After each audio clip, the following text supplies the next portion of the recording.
Dihormati, disayangi, disanjungi wanita hari ini. Maafkanlah sayang, buat dirimu rasa disakiti.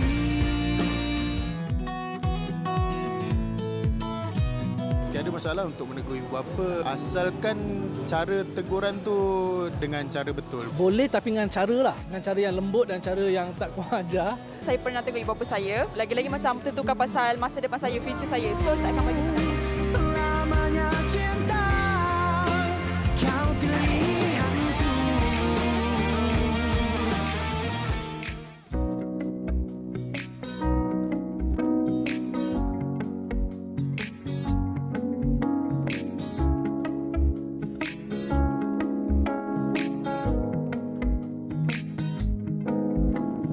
Hati selalu jatuh dengannya, memaksa diriku dekat dengan dia. Senyuman manisnya buat terpesona. Mata sukar untuk mengawalnya. Merenung wajahmu membuatku mahu meluahkan saja apa yang terbuku. Jangan kau pura-pura, ku tahu kau juga sama. Just say I love you, 'cause I'm in love with you.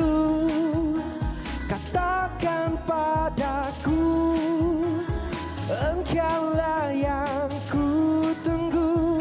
You belong to me, forever you and me. Hati ke hati, relationship goes berdua. La la la la la la la la la. Oh.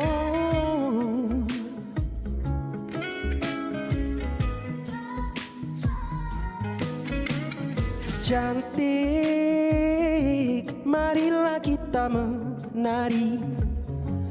Ku tawan jantungmu, degup kita satu dalam tiap rentang irama dan lagu.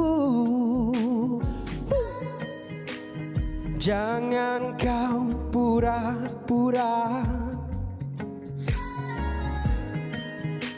ku tahu kau juga sama.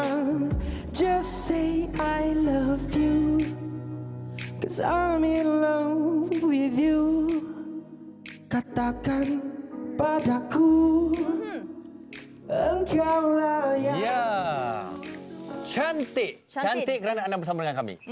Dari Syarul Kamal yang membuka tirai wanita hari ini 6 Ogos 2020. Seperti biasa, saya dan juga Fahrin akan menemani anda selama sejam. Baik, pastikan anda terus bersama dengan kami dan terima kasih kerana menjadikan wanita hari ini sebagai tontonan tengah hari anda. Satu lagi topik menarik yang kami akan bawakan dan bincangkan bersama dengan anda pada hari ini.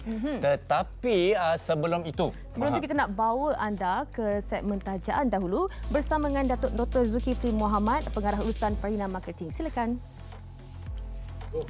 Okey, baik. Assalamualaikum warahmatullahi wabarakatuh. Selamat pagi semua penonton yang Allah sekalian.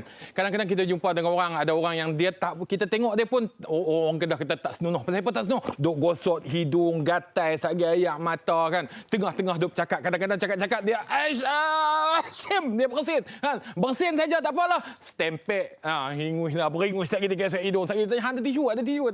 Ini semuanya adalah problem pada masalah simptom-simptom ataupun gejala-gejala mereka-mereka yang ada masalah iaitu resedung sinus. Jadi insya-Allah inilah yang Farina Marketing, satu syarikat pemasaran online yang hebat sangat di satu Malaysia, memasarkan produk yang diistilahkan sebagai ubatan tradisional sinus care. Jadi mereka yang ada masalah restu, mereka yang nak makan seafood tak boleh, kadang-kadang kita pergi belah Kuala Kedah, Kuala Sungai, Kuala semua.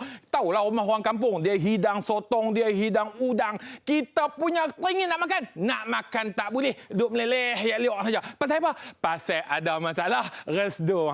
Pi kalau kes yang macam ni. Jadi insya-Allah dalam kita nak cari ubat, dalam kita nak cari penawar, dalam kita nak cari suplemen, pengguna adalah orang yang perlu alert. Apa? Cari yang berdaftar. Apa maksud yang berdaftar? Kita nak cari yang baik untuk kita makan kan, nak mengubat kita kan? Maka carilah iaitu produk yang ada MAL. Selalu saya tekankan, produk yang berdaftar bawah Biro Farmasi. Jangan cari selain benda tu yang ada MAL. Jadi produk yang ada MAL daripada Ferina, insya-Allah ada 2 jenis yang kita promotkan. Satunya adalah iaitu sinus capsule, satunya adalah sinus tab untuk kanak-kanak. Jadi insya-Allah cepat-cepat WhatsApp ini nombor yang dicatat dan kita ada promotion istimewa, promotion viral gila-gila. Insya-Allah staf kami selama 263 orang akan membantu anda, memberi maklumat kepada anda, membantu anda untuk sampaikan produk kami kepada anda dengan selamat, dengan tiada produk iaitu produk palsu. Jadi insya-Allah cepat-cepat WhatsApp,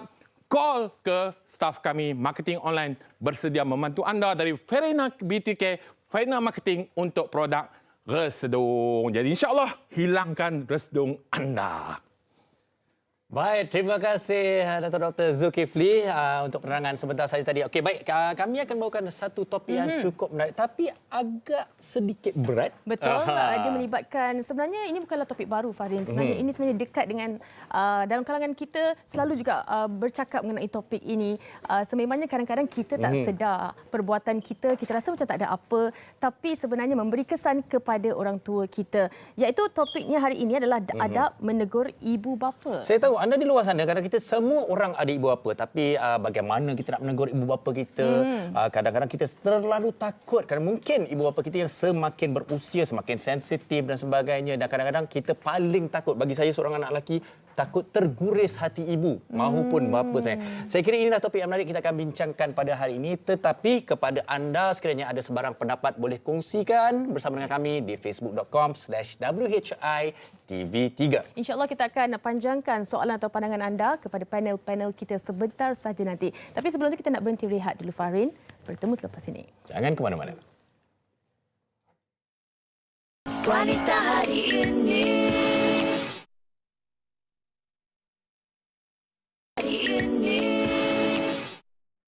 Apa ni? Kamu yang masuk dalam bilik ini, kamu yang gatal, kamu yang goda aku, kamu sengaja kan nak hancurkan keluarga aku ni? Jangan tuduh Mama, Abah. Mia dah dengan sabar dah dengan perangai Abah. Dah dengan hormat. Tua pada nama tapi bukan pada usia. Nampak aja Alim. Tak tinggal solat tapi perangai macam setan. Hei, kau jaga mulut kau Jangan main cakap kau surat mulut kau je. Yang kau hina ni laki aku, tahu tak? Mia tak hina, Mak. Tapi sikap Abah ni yang lagi hina. Perlu ke Mia hormat orang yang macam ni? Mia, sampai hati Mia. Demi Allah Mia, Abah tak buat semua ni.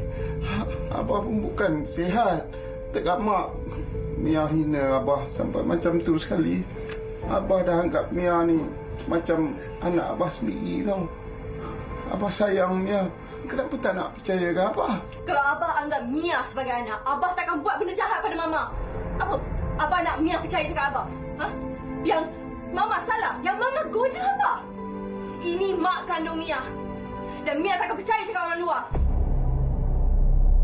Tak nak kahwin dengan dia, Fi. Tak suka dia. Dia kaki perempuan. Even sampai sekarang pun dia masih lagi kaki perempuan. Papa pun tahu dia kan macam mana. Macam arwah Kak Rita lah dulu. Papa paksa dia kahwin dengan arwah Abang Khalil. Kau jangan nak ajar aku tau. Fi bukan nak ajar Papa, tapi Fi rasa Papa ni macam tak sayang anak. Pa, Fi tak minta duit pun dekat Papa. Fi minta kasih sayang je dari Papa. Please, Pa, tolong kesiankan Fi. Itu tadi antara sedutan drama yang ada kena-mengena dengan topik kita hari ini, iaitu adab menegur ibu bapa. Kalau kita tengok tadi ada dua situasi, Farid. Betul. Sememangnya itu drama, tapi saya pasti itu jugalah yang berlaku dalam realiti kita. Mungkin keadaannya mungkin kurang ataupun lebih daripada keadaan tersebut. Memang pasti akan pernah terjadi. Tapi antara perkara lagi yang selalu terjadi ialah dilema kita sebagai anak-anak. Adakah boleh dan bagaimana ataupun adab kita nak menegur ibu bapa atau orang yang lebih tua daripada kita. Jadi tetamu-tetamu kita pada hari ini, Fatin. Hebat semuanya. Betul, kita bertuah sekali sebab kita perkenalkan dululah Zur Erda. Agaknya macam tetamu wanita yang boleh orang kata mewakili ibu lah Fatin. Dan juga Wan. Ataupun ini. Wanda. Okey. Baik, dan seterusnya bersama dengan kami lagi lah Sarul Kamal yang awal tadi bersama dengan kita dan bersama dengan Ustaz Jazlan Abdullah. Terima kasih tetamu-tetamu kita bersama kita pada hari ini. Okey. Baik, mungkin saya nak mulakan dengan Ustaz dulu, boleh? Okey, Ustaz, secara umumnya terlebih dahulu kita bercakap pasal menegur ibu bapa, orang yang lebih tua. Kerana kita daripada kecil selalu diingatkan dengan orang tua kena hormat, tak boleh lukakan hati, tak boleh guriskan hati. Tetapi bagaimana dalam keadaan-keadaan yang membolehkan kita dan adab-adabnya? Baik. Bismillahirrahmanirrahim. Assalamualaikum warahmatullahi wabarakatuh. Muslim-muslimat sedang penonton yang dirahmati sekalian, Fatin. Ni Kak Zulaidah memang terkenal lah. Lepas tu Syarul. Dan hari ini sebenarnya kita bincang tajuk yang begitu besar bagi saya dan berlaku kat saya, mungkin berlaku dekat Kak Zu dan ini peringkat anak-anak lah kan. Bila sebut bab berkaitan dengan menegur orang tua ni satu benda yang besar. Dan bila mana kita nak menegur orang tua ni, maknanya kita kena balik kepada asal kita, iaitu apa? Iaitu panduan kita, iaitu Al-Quran. Apa yang Al-Quran kata kepada kita untuk kita macam mana boleh menegur mak bapak ni dengan baik. Sebab peradaban tu perlu ditaruh kat depan tu. Kan? Sebab orang tua ni kita kena faham, sedia maklum bahawa makin tua, bukan makin tua lah, makin remaja lanjut usia, remaja lanjut usia, dia makin sensitif. Dia memang sensitif. Tak boleh. Kadang-kadang telinga dengan telinga dia boleh sakit, mata dia boleh sakit, apa yang percakapan boleh sakit. Oleh sebab itu, Allah SWT berpesan kepada kita dalam surah An-Nahl ayat yang ke-125, iaitu auzubillahi minasyaitonir rajim, iaitu ud'u ila sabil rabbika bil hikmah. Makna perkara yang pertama dengan mak bapak ni kita kena apa? Iaitu serulah ke jalan Tuhan untuk apa? Untuk hikmah dan bijaksana.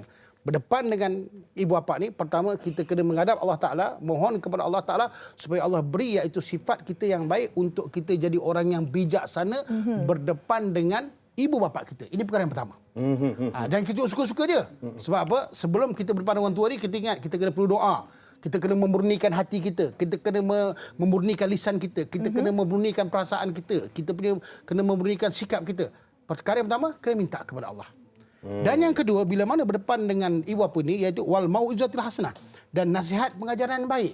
Nak bercakap ni, mestilah benda yang baik. Benda yang baik. Seperti mana kita memilih makanan tu, kita kan memilih makanan yang baik kan. Kita kena cari makanan yang baik. Bila kita dapat menyebut perkataan yang baik dan kebaikan itu datang daripada kita, insya-Allah apa yang kita kata orang tua tu boleh dengar. Bukan orang tua, orang remaja dan usia tu boleh dengar. Minta maaf. Dia boleh dengar. Sebab apa? Sebab kita cakap benda yang baik. Dia kita cakap, alah abah ni mana tahu, ayah mana tahu. Ayah ni old school. Old school pula. La ilaha illallah. Terguris hati tahu. Kan? Jadi maknanya percakapan tu kena. Dan yang ketiga iaitu apa? Wajadilhum billati ahsan. Maknanya berbahasalah dengan mereka dengan bahasa yang tersangat baik. Sebab itu dalam perintah yang lain, waqul lahum qaulan karima. Dan mak bapak ni kau kena cakap benda-benda yang baik je. Walaupun kita berdepan kadang-kadang mak dan ayah ni salah. Salah tu daripada segi pandangan mata kita. Pandangan mata dia betul. Betul tak? Sebab apa? Sebab kita yang merasa salah. Dia kata dia tak salah. Dia menyalahkan kita banyak. Betul tak? Sebab apa? Dia kata dia lebih dulu makan garam. Betul? Jadi macam mana kita nak berdepan hal demikian? Ingat, yang pertama kita minta iaitu petunjuk daripada Allah. Mudah-mudahan Allah beri petunjuk yang baik. Lepas tu kena niat betul kerana Allah Ta'ala. Dengan niat yang baik itu kita akan memperbaiki keadaan. Dan kita kena jaga lisan kita. Dengan lisan itulah sebenarnya akan mengharmonikan perhubungan antara kita dengan mak bapak kita. Dan yang keempat, yang paling payah iaitu yang paling kita kena jaga, iaitu peradaban. Iaitu sikap dan tingkah laku kita. Ya, betul. Okay. Tapi saya nak ingat kepada penonton, sebenarnya ini bukan melawan tau Fatin, tetapi kalau ada perbezaan pendapat ataupun mungkin pendapat kita di mata kita merasakan mak ayah kita tu ada kesalahannya. Betul. Tapi kita nak tahu juga macam Syarul sendiri, macam Ustaz ada kongsikan 4 yang penting, tapi kita tak boleh nak lari daripada emosi kita. Kadang-kadang situasi yang membuatkan kita rasa tak betul, tapi cara kita menyampai itu salah. Macam Syarul, macam mana pendekatan yang Syarul buat untuk mungkin nasihat atau tegur ibu bapa sendiri? Yalah, biasanya mak ayah ni dia kalau semakin meningkat usia dia semakin orang kata sensitif. Kan? Jadi kalau pada saya mungkin boleh mulakan kita doa. Itulah permulaan yang saya rasa mungkin baik. Kita doa dulu apa yang kita nak sampaikan. Kemudian terus istiqomah orang kata terus istiqomah, dan sebab itu dia punya step-step terawal kan. Kalau kita dah nak tegur, tiba-tiba pergi step yang tiba-tiba bercakap tu mungkin sekejap lagi dia terasa ke apa kan. So mungkin dengan doa tu insya-Allah boleh membantu untuk menegur. Dan dia mungkin kat situ ibu ayah tiba-tiba boleh okey, dengan doa tu dia boleh macam sampailah insya-Allah. Sejuk hati dia kan. Sejuk hati Tuhan dia. So kat situ pun kita penyampaikan. boleh bercakap slow. Okey, baik. Jadi kepada Zuraida sendirilah, okey, ada 2 orang cucu dan anak-anak yang memang dah dewasa kan. Okey. Jadi sebenarnya kalau melihat dari sudut macam ni, kita nak pandangan daripada seorang ibu, seorang nenek. Okey, kalau anda nak ataupun ditegur, boleh ditegur, bagaimana caranya yang anda inginkan? Okey, terima kasihlah posting jemput saya untuk berkongsi rasa, emosi dan mungkin berkongsi tips Pandangan. nasihat, pandangan. Ya. Sebenarnya macam saya sendiri, saya dilahirkan dalam era 60-an. Maknanya sampai hari ini saya melalui era-era permodenan. Kalau macam zaman dulu, lain. Kita nak angkat muka dengan orang tua pun kita takut. Betul. Perbezaan era itu, timing tu, lain dulu dan sekarang. Kalau dulu memang saya sendiri takut dengan mak bapak saya. Kalau mak angkat muka je kita dah tahu. Ensut-ensut pergi belakang. Kan? Dia buat muka je. Orang datang kan. Mulut je pun kita dah tahu dah. Kejap lagi memang kena libas. Tapi sekarang tidak. Jadi kadang-kadang sekarang berbeza. Anak-anak macam Syarul ni saya dah kira macam anak. Betul Ustaz Macam anak kita Intan ni. Fatin. Intan pula Fatin. You know? Jadi bagi saya sebenarnya peradaban. Betul yang you cakap tadi. Kita sebagai saya, ibu ni dia lebih, dia garang, tegas. Tapi sebenarnya dia sangat rapuh. Jiwa dia sangat sensitif. Macam mana kadang-kadang, macam mana anak tu buat, walaupun dengan cara sengaja maupun tidak, ataupun dia menunjukkan tantrum dia, kadang dia empas dia pun kita dah rasa. Betul. Ada yang tak kena lah tu. Tak apa. Tapi macam ada tak situasi yang mungkin Zuraida boleh kongsikan dalam keadaan yang menasihat atau tegur dalam hubungan dengan anak sendiri? Okey, macam saya sendiri, saya ada 2 orang cucu, saya ada 2 orang anak sepasang dan seorang menantu. Kami tinggal satu rumah. Okey. Jadi dia dah tahu. Mak dia ni, saya ni seorang yang suara sangat lantang. Saya sangat tegas dari segi percakapan pun. Saya rasa suara saya lebih besar dari suara suami saya. Jadi bila saya bercakap tu memang saya outspoken saya tu memang kuat. Jadi dalam cara macam ni dia orang dah faham mak dia ni suara memang kuat. Kadang-kadang tapi dalam cara saya nak menegur tu ataupun dia orang nak menegur saya tu mereka ada cara. Saya suka berterus terang dengan anak-anak. Kalau saya tidak betul, cakap dengan cara yang baik. Saya open. Saya seorang ibu yang bukan ortodok. Okey. Alright. Saya open. Tapi dengan cara yang beradablah tadilah. Hormat. Jangan takut dengan mak bapak. Saya selalu nasihat anak saya dan kawan-kawan saya ataupun anak-anak kawan-kawan saya, jangan takut dengan mak bapak. Kita takut dengan Allah. Betul. Kita hormat. Rasa hormat tu perlu ada. Jadi bila kita nak buat sesuatu, ni mak aku. Walaupun sekarang mak moden, anak-anak yang zaman moden ni Ustaz dia lain. Dia punya kehidupan harian tu lain. Kadang-kadang sekarang ada yang kata macam jadikan mak ayah tu macam kawan. Tapi sebenarnya ada batas juga tu. Kena ada batas. Kena ada batas. You still kena hormat. Itu ibu dan ayah kamu. Betul. Kena ada rasa hormat itu. Cara nak menyampaikan dalam cara berseluruh mungkin. Kadang kita tengoklah mak tu atau ayah tu dalam keadaan macam mana. Kalau dia tengah mudi, janganlah kau pergi serang. Memang minta. Kalau zaman dulu dah memang minta-minta dihempuk.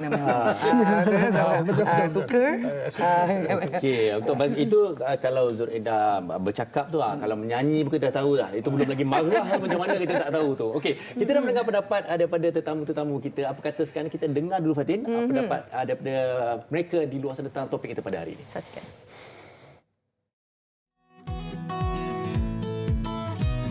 Tiada masalah untuk menegur ibu bapa asalkan cara teguran tu dengan cara betul, bukannya cara macam kita tegur kawan-kawan. Kita boleh tegur ibu bapa kita kalau diorang ada buat salah, tapi teguran kita hendaklah macam berhemah. So kalau tak berhemah macam tegur lah hati dia. Boleh tapi dengan cara lah. Dengan cara yang lembut dan cara yang tak kurang ajar dan tak kasar. Boleh if sometimes parents kita tak faham kita or benda tu tak adil bagi kita. So kita boleh tegur dia dengan baik lah. Kita boleh tegur mak bapak kita tapi ada caranya. Pasal setengah ialah orang-orang tua ni dia makin tua dia makin sensitif, hati makin lembut. Tak adalah, saya tak pernah lagi tegur ibu bapa. Saya rasa mereka okey lah. Tak ada alasan untuk saya tegur mereka. Saya pernah tegur ibu bapa saya, lagi-lagi macam tentukan pasal masa depan saya, future saya. So saya akan bagi pendapat saya dengan pendapat diorang, opinion. My dad dia suka beli barang tau. Walaupun benda tu dah ada tapi dia suka beli lagi. Macam dia dah beli tu, saya kata, ya tak nak yang tu juga ke? Atau yang lagi mahal tu tak nak ke? Dia pun ketawa. Dan dari situ, saya masuklah macam, janganlah beli sangat. Ayah dah ada ni, ayah dah ada tu. Mesti dengan beradab, kita kena susun ayat kita dengan betul. Sebab ibu bapa ni, kalau kita tersilap tegur, tersilap cakap, mungkin akan tergores hati. Sebelum tegur tu, explain the content. Explain situasi tu dulu. Dan explain apa perasaan kita sebelum tegur diorang. Kita buat dia happy dulu. Dalam dia happy, kita tegur dia. Selit sikit-sikit lah. Dan tak boleh on straight to the point. Kita bagi dia sejuk dulu, minum kopi, tidur dulu semua kan. Dia dah tenang baru kita tegur. Lepas tu kalau nak tegur pun kita kena cakap lembut. Kita tak boleh main terjah je. Mak bapak kita pun perasaan. Kita kalau kena marah dengan bos kita pun kita marah, kita sedih kan. Saya suka yang last kali tu minum kopi dulu bagi mak dia chill-chill barulah dia bercakap dengan cara yang baik. Psikologi. Kan? Okey, kita nak tanya Ustaz, mungkin dalam satu situasi ni Ustaz kan, ibu bapa mungkin masa kita kecil dia menjaga kita, tapi bila kita meningkat usia, kita yang mengambil segala tanggungjawab, tak semestinya kita boleh kita boleh layan ibu bapa kita tu macam anak kecil dan kita selesa untuk nak tegur apa sahaja yang kita rasa, kita terus curahkan. Tapi perasan tak kadang-kadang tanpa bila tu ayah, janganlah buat macam ni, macam kita tegur anak-anak pula, kadang kita terlupa Ustaz. Itulah, bismillah. Makan ubat macam betul. Dia makan ubat memang jadi gaduh sebenarnya. Memang jadi gaduh kan. Pasal orang tanya, Ustaz deraka tak? Siapa mak saya tak makan ubat tapi saya marah dia kan. Sebenarnya kalau ikut mengguriskan hati mak bapak ni, iaitu berdosa. Apa hal juga keadaan pun. Jadi macam mana, sebab itu kita ni kena pertama ada ilmu lah. Ilmu kena didik macam mana kita nak melayan ibu bapa. Kita kena ada ilmu. Bukan suka-suka je. Kan? Ilmu bercakap, kita kena faham. Ilmu melihat, kita kena faham. Ilmu mendengar, kita kena faham. Kalau kita dapat melihat mak ayah itu dengan baik, dengan mulianya itu, kita tak anggap dia sebagai anak kita, kita tak anggap dia sebagai kawan kita. Dia adalah orang yang mulia yang Allah kurniakan kepada kita. Ini penting tahu. Sebab saya menjaga mak saya, saya tahu. Kita ada pengalaman. Sebab kita ada pengalaman kan. Masing-masing ada pengalaman. Jaga mak ayah ni bukan benda yang mudah tahu. Kadang-kadang mak kita suka ikut cucu dia. Dia suka ikut kita. Sebab dia ikut kita, dia nak jaga hati kita. Tak nak pula nanti menyusahkan anak. Dia beri cucu dia berdarah. Ikut atuk. Macam mana? Itu faham. Sebab itu betulkan cara pandang. Bila kita dapat pandang ibu dan ayah itu dengan mulia, insya-Allah kita akan dapat memuliakan keadaan. Pertama. Dan yang kedua, kita kena faham muliakan pada lisan. Maknanya bila kita dapat muliakan pada lisan, apa yang kita cakap tu mak ayah akan dengar. Seperti mana kita mengharapkan ayah kita bercakap kita dengan baik. Lepas tu anak-anak sekarang kan, ayah ni cakap kasar betul lah. Dulu bapa aku jeling je. Betul tak? Macam mana tak? Sengit mulut sikit. Kata apa lah. Ini tak. Kita cakap dia kata kita kasar. Padahal kita guna bahasa yang tegas dan faham. Mudah faham. Kan? Jadi kalau ada lagi kalau bapak-bapak cikgu, mak cikgu nasib lah kau. Memanglah kalau cikgu suara dia besar. Maknanya betulkan pada lisan. Dan yang paling penting, benarkan pada pendengaran. Kadang-kadang mak ni, kita tak nampak apa yang dia nak. Kadang-kadang kita tak faham apa yang dia cakap. Dan kadang kita tak dengar apa yang dia cakap. Itu masalah kita. Jadi macam mana kita nak memuliakan dia? Macam mana kita nak bercakap? Dia boleh dengar percakapan kita. Sebab kita tak pernah dengar. Tapi yang paling penting, betulkan rasa. Betulkan dia itu apa? Cara kita merasa. Kalau kita dah rasa orang tua tu susah kat kita, macam mana nak jadi senang? Kalau kita ni rasa orang tua tu memayahkan kita, macam mana nak jadi mudah? Jadi betulkan ni. Betul melihat, betul mendengar, betul bercakap, betul merasa. InsyaAllah mana komunikasi itu dia akan jadi baik. Perasaan tu akan jadi baik. Hubungan akan jadi baik. Akhirnya peradaban itu akan lahir, akan zahir dan di situlah dikatakan kesenian beradab dengan kedua ibu bapa. Okey, kami ada soalan daripada Facebook kepada Ustaz, tapi kami simpan dulu. Yang ini agak berat sikit kita simpan nanti. Okey, tapi kita nak daripada Sarul lah. Kerana kalau kita lihatlah daripada Ustaz, daripada Zuraidah sendiri, kita bercakap pasal perbezaan generasi, generation gap kan, cara dulu, cara sekarang lain. Okey, mungkin Sarul ni kan, kalau kita mak ayah kita memang caranya berbeza. Sekarang ni 10 tahun pun dah nampak dah beza je kan. Setiap 10 tahun dah nampak, 5 tahun dah nampak. Jadi Sarul macam mana nak menangani perbezaan pendapat, perbezaan pandangan? Mungkin sekarang cara nak cari jodoh, cara tengok orang, cara sebagainya. Macam mana tu kalau nak kata, dia kata betul, tak betul tu. Cara saya mungkin betul. Macam nak kasi dia pendengar? Okey, macam kita nak berbalah lah. Kita berbincang. Berbincang sebenarnya. Berbincang sebenarnya. Benda tu yalah memang bukan mudah sebenarnya sebab masing-masing ada pendapat masing-masing. Pandangan yang berbeza kan. Tapi mungkin kita boleh tunjukkan sesuatu benda yang baik dulu untuk bagi dia percaya kat kita.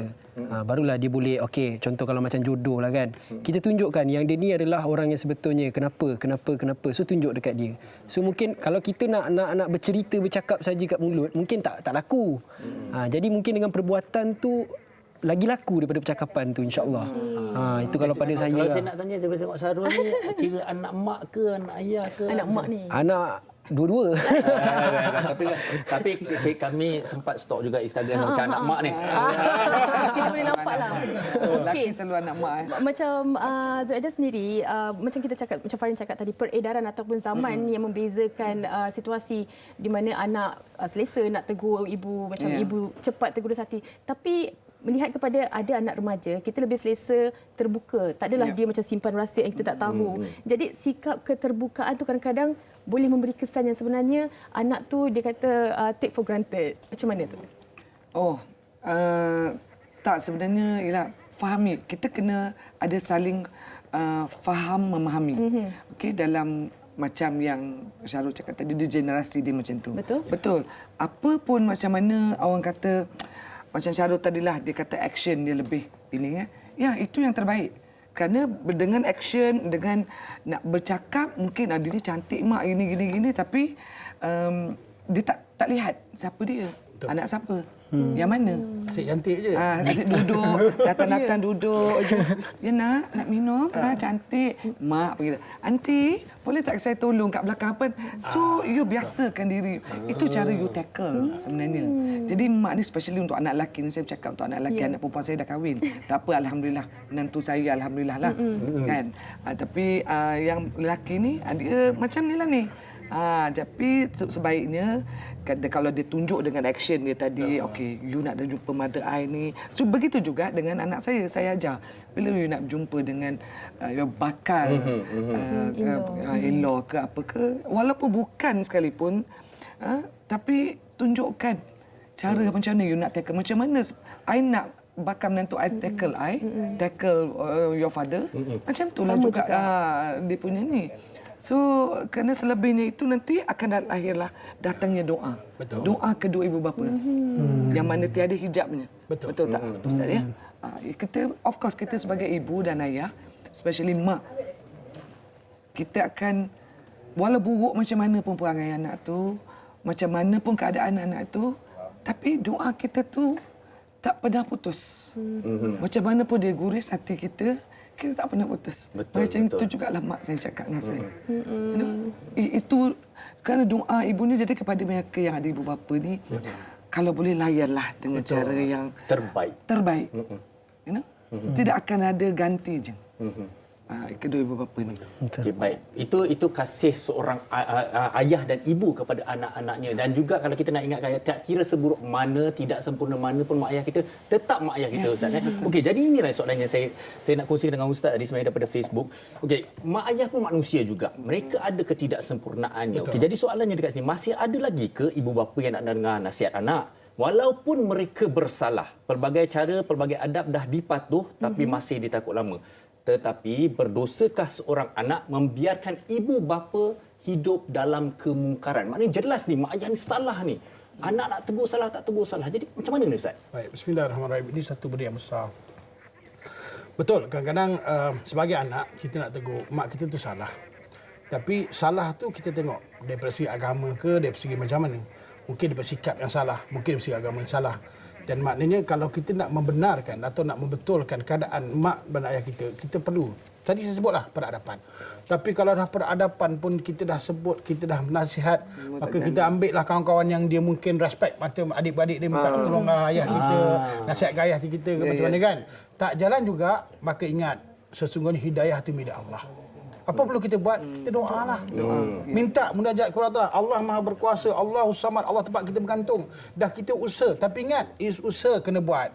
Betulkan sikap kita, jadi orang yang beradab. Lepas tu istiqamah, seperti mana? Istiqamah ni berterusan. Maknanya kita buat baik terusan. Jangan cakap, "Asulah kalau ayah tak nak ikut ayah, lantak ayah besok masuk neraka, kubur besok berasap, ayah bermasalah." Tak boleh lah macam tu. Ada datu dosa pun.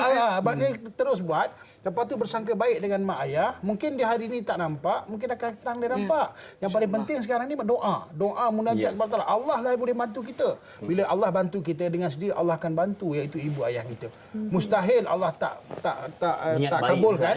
Kalau kita dah doa satu tahun 365 hari tu kita doa, takkanlah satu hari Allah tak dengar. Mustahil.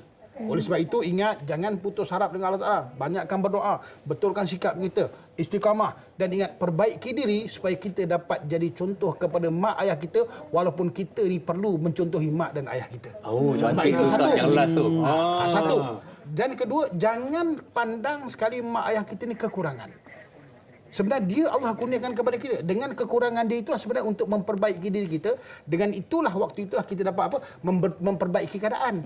Dan cakap apa nak buat, mak kita memang macam tu. Yalah, nak buat macam mana? Bapak suka main dam. Contoh main dam. Ayah nak macam mana dah perangai gitu. Mungkin dia main dam tu untuk apa? Untuk mendidik budak-budak supaya dia tak hantu arah. Lebih baik dia main dam. Kita kena tengok benda yang betul. Tapi kalau hisap dam salah lah. Sangka baik. Bila kita tak dapat sangka baik, insya-Allah dia akan jadi baik. Masalah kita ni, kita ada hasad, kita ada tak suka, kita ada benci, kita tak memurnikan hati kita. Macam mana kita boleh mendengar mak ayah kita cakap, macam mana ayah kita nak mendengar kita percakapan kita. Okey, sebagai kesimpulan Ustaz, sebenarnya boleh ke tidak kita tegur mak ayah ni? Jawapannya boleh. Tapi bil hikmah. Bil hikmah ni dengan apa? Dengan bijaksana. Allah bagi kita hidup, Allah bagi kita ayah, Allah bagi kita ibu, Allah bagi kita rezeki melalui ayah dan ibu kita. Kita kena jadi orang yang bijaksana. Sebab dengan bijaksana tu insya-Allah ibu dan ayah kita akan terbela. Satu rumusan yang cantik daripada Ustaz. Betul lah. Kita nak tanya Zuaidah untuk kata di hujung perbincangan kita ni. Mungkin ada tips secara ringkasnya berkenaan dengan topik kita hari ini. Macam mana agaknya pendekatan ataupun kita nak masukkan kita punya... Kalau anak nak tegur mak ayah tu macam mana? Ada caranya. Caranya. Okey, bagi saya sendiri dan pengalaman saya yang saya lalui lah. Jadi kepada anak-anak kat luar sana, ya, first thing, you kena hormat ibu bapa you. You kena jaga. You kena tahu ini Allah kurniakan ibu dan ayah. Ya, ini orang yang melahirkan you. Okey? Kerana mereka you ada di sini. Kalau you hidup di dunia ni dan walau macam mana keadaan salah bab kata ustaz tadi, tapi dia ada cara dia, peradaban dia, step by step dia. Ya.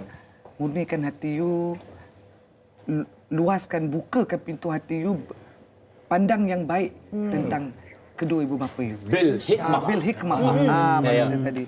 Jadi mungkin dengan cara tu boleh menegur dengan cara yang baik, cara yang sesuai lepas minum kopi. Dan mungkin terus terkesan kepada ibu tu. InsyaAllah. Okey, baik, kita sekali lagi ucapkan terima kasih kepada Ustaz Jazlan, Zuaidah dan juga Saharul. Dan Saharul akan bersama dengan kami lagi selepas ini untuk satu lagu terbaru daripada beliau. Jadi kita berehat seketika, kembali lagi selepas ini.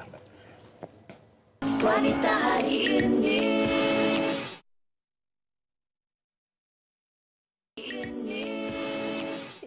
Terima kasih kerana masih lagi bersama dengan kami dan kali ini kita nak berbicara mengenai emas. Anda boleh mendapatkan emas bukan 1 tapi 2 kilo emas. Bagaimana caranya? Kita bersama dengan Dr. Mokrazini Mokhtar, Ketua Perniagaan Al-Rahnu Bank Rakyat. Terima kasih Doktor. Pada hari ini kabarnya ada 2 kilo emas kita nak bagi pada penonton-penonton kita ni. Jadi kempen 2 kilo emas ni daripada Bank Rakyat. Apa sebenarnya? Kempen 2 kilo emas ni adalah untuk peserta-peserta yang mengambil pembiayaan pajak gadai di Bank Rakyat. Dia terbuka kepada semua yang masih lagi ada akaun dengan kita lah pada masa tempoh kempen itu berjalan. Jadi ini terbuka kepada semua rakyat Malaysia dan juga mereka-mereka yang menggunakan perkhidmatan pajak gadai di Bank Rakyat ni. Okey, bermakna mereka perlu menggunakan perkhidmatan baru layak. Ya. Okey, jadi bagaimana mereka nak menyertai kempen ni? Okey, nak menyertai kempen ni sangat mudah. Iaitu pastikan akaun tu hiduplah masa kempen ini tengah berjalan dan tiada minimum gram. Maksudnya 1 gram pun anda boleh layak untuk menyertai kempen ni. Jadi pastikan yang anda menggunakan pajak gadai ni sewaktu kempen ini berjalan. Untuk jangan tebus atau jangan pindah ke mana-mana sepanjang tempoh tersebut kena adalah dengan kita. Okey, katalah penonton tengok hari ni kejap lagi dia pergi pajak ni. Bolehlah, dah layak lah ni. Boleh. Itu yang penting tu. Okey, jadi pasti ramai dan mereka yang ingin tahu juga berapa lama tempoh kempen ini dijalankan dan mungkin dari segi kelayakan untuk lebih jelas tu bagaimana? So tempoh kempen ini bermula daripada 15 Julai sehingga 15 November, 4 bulan.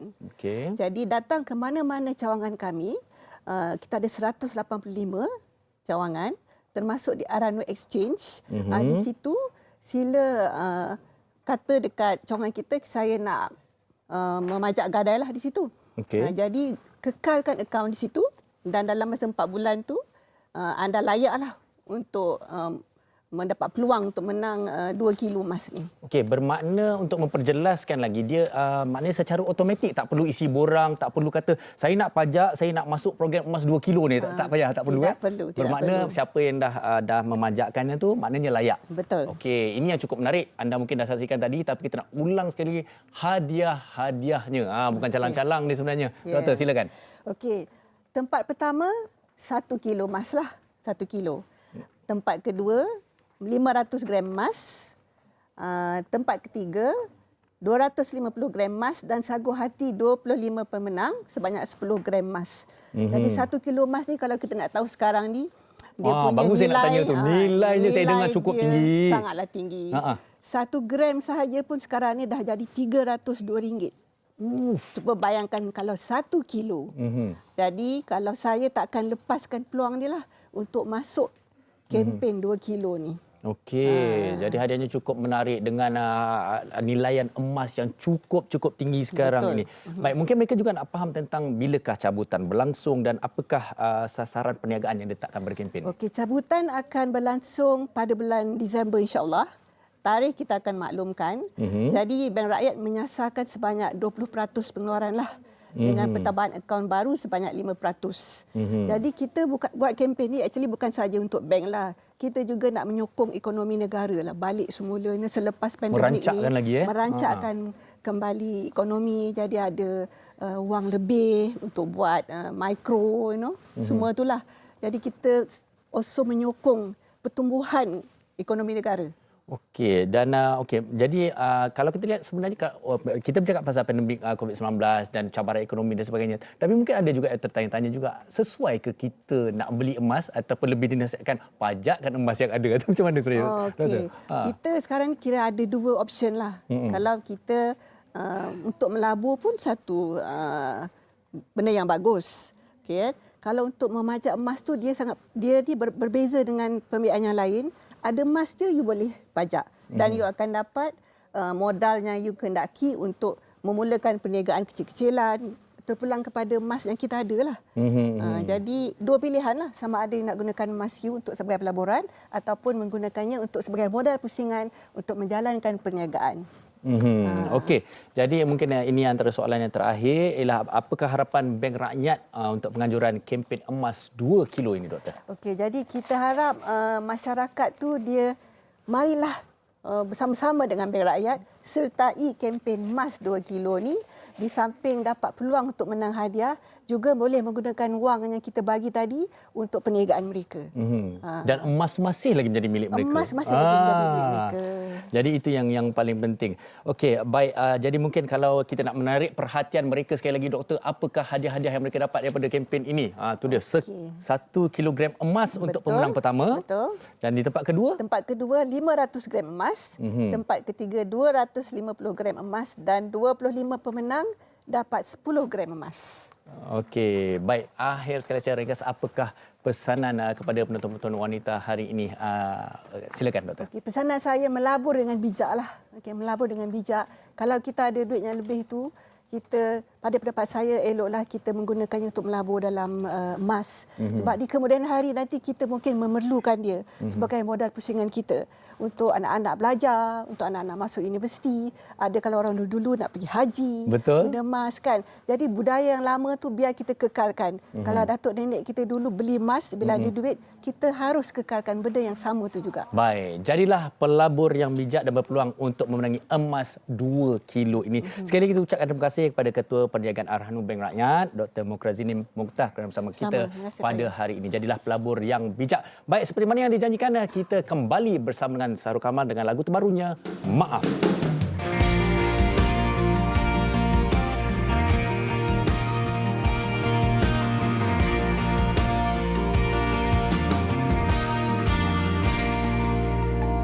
Ya benar diriku yang salah, semua kelakuan yang tidak kau inginkan membuat kau lelah, selalu prasangka dan gelisah.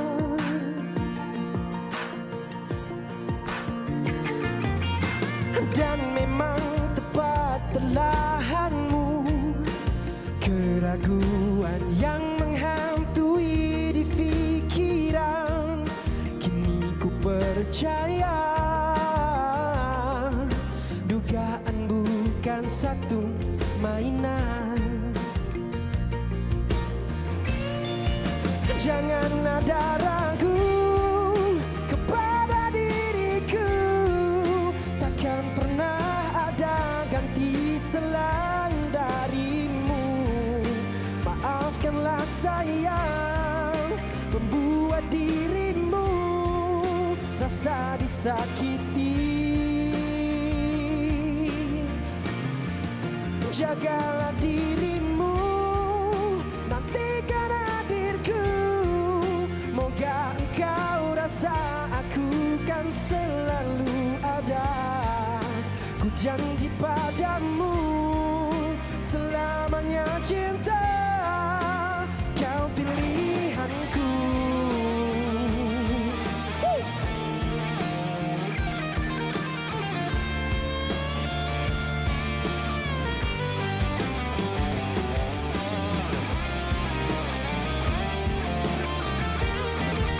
Jangan ada ragu kepada diriku, takkan pernah ada ganti selain darimu.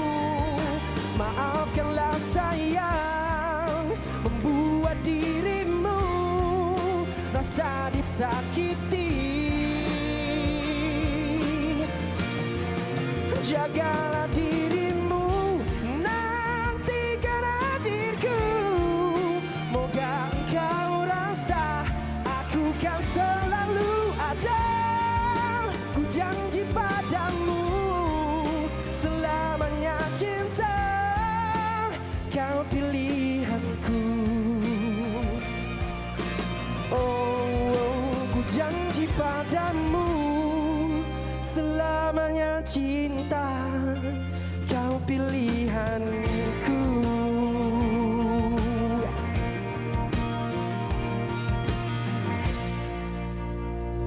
Tak sampai hati kalau tak maafkan. Kalau Saya tak boleh, macam ni. saya tak boleh berhenti.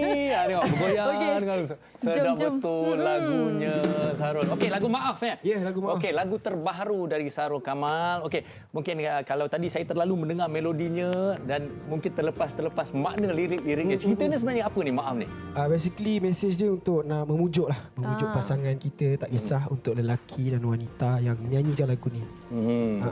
Okey, macam tadi cantik, ini Maaf. Memang Syarul suka satu-satu. Senang, betul. Senang kerja.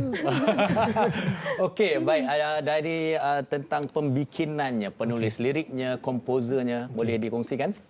Untuk penulis liriknya adalah daripada Hang Nadim dan komposernya daripada Hang Nadim dan Bunga Cantik. Okey. Macam mana penerimaan peminat setakat ni di YouTube, Instagram ke? Alhamdulillah sekarang baru je sebulan. Untuk saya yang baru untuk mendapat dalam sebulan ni dalam 200,000 viewers tu sangat membanggakan pada saya lah. Ya, achievement pada saya. Okey, kalau anda mendengar lagu nyanyian Syarul tadi itu sebenarnya secara live kamu senang je nyanyi lagu tu. Kalau ada tak orang kata ada persamaan-persamaan ke, ada mungkin ada macam Hakim sikit ke? Mungkinlah kalau ada yang pernah tak pernah lagi Kalau dalam baca kat komen YouTube tu ramai cakap sama lah. Tapi yalah dalam tapi buktikan kelainannya. Apa kalau lain saya lain Betul. Ke idola Hakim tu idola Syarul? Saya talent bawah Hakim. Terjawab. Berjaya. Bawah company Hakim Muhammad Rhythm and Rhyme. Okey, baik. Okey. Jadi kalau kita lihat di belakang kita ataupun yang sempat kita saksikan tadi juga adalah music videonya.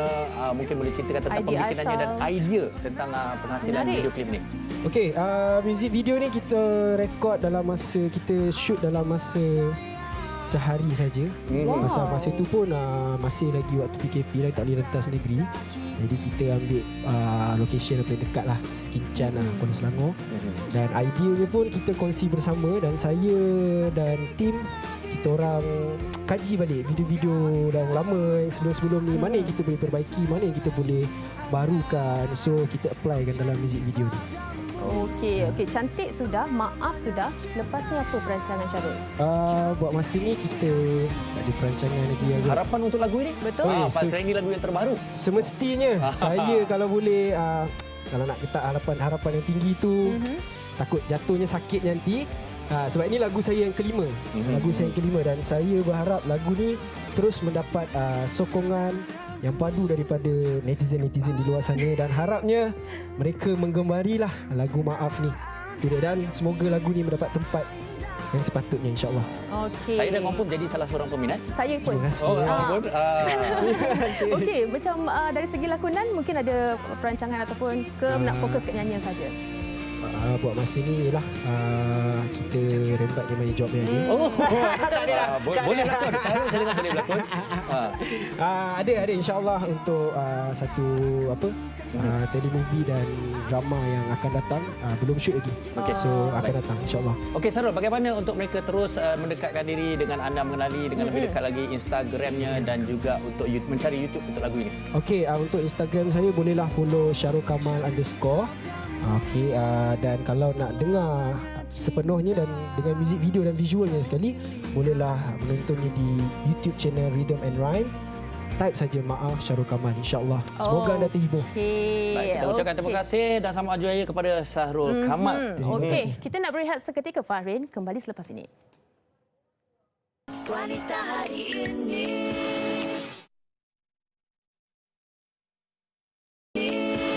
Kita dah sampai ke penghujung wanita hari ini. Okey Fatin, jadi untuk merumuskan kalau Fatin dah semakin lanjut usia, anak dah besar, macam mana Fatin nak anak Fatin tegur? Okey, kalau saya boleh tegur, kalau nak jadi kawan pun boleh, tapi kena tahu batas. Betul. Okey, baik. Kita akan kembali lagi pada hari esok dengan satu lagi topik menarik. Hikayat perkahwinan pasangan berrahsia undang curiga. Itu yang kita bincangkan esok. Dan malam ini jangan lupa episod Air Syurga untuk lakonan Farin Ahmad. Sehingga kita bertemu lagi. Jumpa lagi. Assalamualaikum. Dia Pusawati aliran masa kini, dia penyambung warisan Sri Kandi. Dia lemah lembut baik budi pekerti, tapi cekal hati dia tabah berani pendidik puteri dalam hal jati diri. Dia permaisuri kepada si suami, kepada anaknya dia ratu di hati.